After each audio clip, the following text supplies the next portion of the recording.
Hello guys, welcome back to my channel. This is Devajit and you are watching me on my YouTube channel. Let's talk. আৰু subscribe কৰক মোৰ চেনেলটো আৰু লগতে বেল আইকনটো দবাবলৈ নাপাহৰিব। So today আজি এটা ভিডিঅ'ৰ বিষয়ে কথা পাতিম আৰু সেই ভিডিঅ'টোত বৰ্তমান কেইদিনমান আগলৈকে অসমৰ ছ'চিয়েল মিডিয়াত যথেষ্ট ট্ৰেণ্ডিং হৈ আছিলে আৰু সেই ভিডিঅ'টোত এজন ল'ৰাই অসমৰ বাহিৰত থকা যিসকল ব্যক্তি বা ল'ৰা তেওঁলোকৰ বিষয়ে যথেষ্ট বেয়াকৈ মন্তব্য কৰিছিল আৰু ভিডিঅ'টো চাই যথেষ্ট বেয়া লাগিছিল। অ'কে, চ' সকলোৱে ভিডিঅ'টো অবভিয়াছলি দেখা পাইছে চাগে, তো ভিডিঅ'টো এবাৰ চাই লওক। ছোৱালী মানুহক বেয়া কথা কোৱা মোৰ বেলেগ ছুটি দিয়ে। তহঁতৰ বাই ভনী নাই নেকি? বাহিৰত গৈ গৈ এইবিলাক বেয়া কথা পেলাইছ। বাহিৰত যোনবিলাকে কোম্পানী চিকিউৰিটি কৰি আছে এইকেইটাই বাচন ধুই আছে, বাচন ধুই আছে। আকৌ তহঁতি অসমলৈ আহিব পাৰ যদি তাতে মৰিব লাগিব। তহঁতি কৰোণা ভাই আছে, তই বাহিৰলৈ গৈনো কি কৰিছ? গৈনো তহঁতি ছোৱালী এজনীয়ে কৈছিলে ঠিক কথাই কৈছে। তহঁতক তই পিটিব লাগে, তহঁতৰ লেংটা কৰি পিটিম তহঁতক চুট পাই নহয় তহঁতক পাবলৈ হ'লে। গম পালি?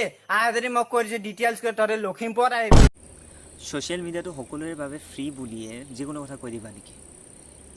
অসমৰ বাহিৰত থকা ল'ৰাবোৰে বাচনে ধৰক বা ক'ৰবাত চিকিউৰিটি কৰক, কোনোবা অফিচত চাকৰি কৰক, যিয়ে নকৰক, তোমাৰ দেউতাৰটো নাই খোৱা নে তোমাৰ খাইছে নেকি? তোমাৰ নিচিনা ঘৰত বহি বহি টিকটক নামৰ এই ফাল্টু এপটোত হিজিৰামিটো কৰি নাই ফুৰা আমি। ভাই আমি বাহিৰত আছোঁ, আমি কষ্ট কৰি খাইছোঁ। আমাৰ ফূৰ্তিৰ লগা নাই ঘৰৰ মা দেউতা ভাই ভনী দাদা এই সকলো মানুহখিনিকে এৰি থৈ অকলে আহি বাহিৰত থাকিবলৈ।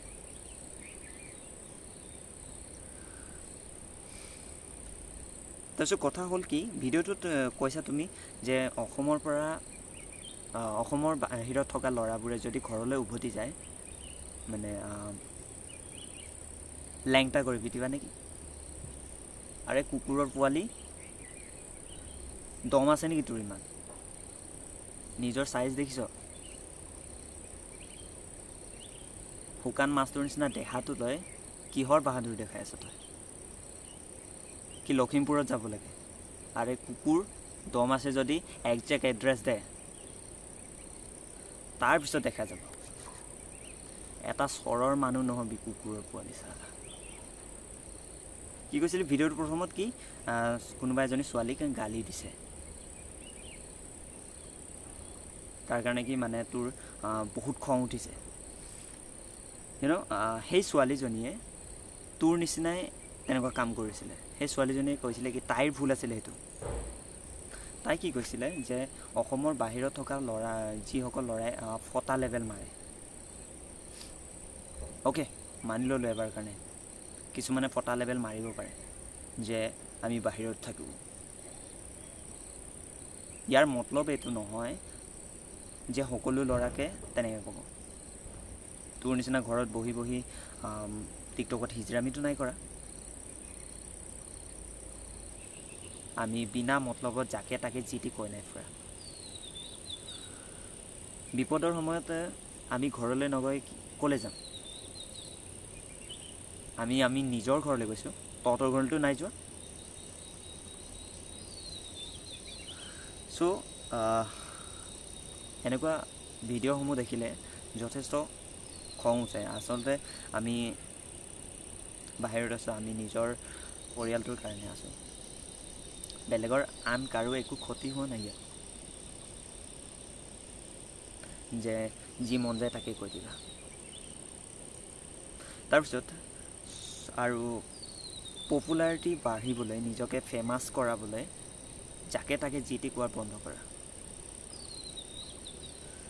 নহ'লে ছ'চিয়েল মিডিয়াত এনেকুৱা ট্ৰলিং হ'ব নহয়, ৰাস্তালৈ মুখ উলিয়াবলৈ নোৱাৰিবা। অ'কে, চ' এইটো এটা ৰ'ষ্টিং ভিডিঅ' নহয়, just talking about those fucking cheats guy whose R বিনা মতলবত যাকে তাকে যি টি কৈ ফুৰে। এণ্ড যাতে এইটো মানুহে পাৰ্চনেলি নলয়। চ' থেংক ইউ গাইজ ভিডিঅ'টো শেষলৈকে চোৱাৰ বাবে। এণ্ড চেনেলটো ছাবস্ক্ৰাইব লাইক কৰিব। চ' তেতিয়ালৈকে thank you and good by.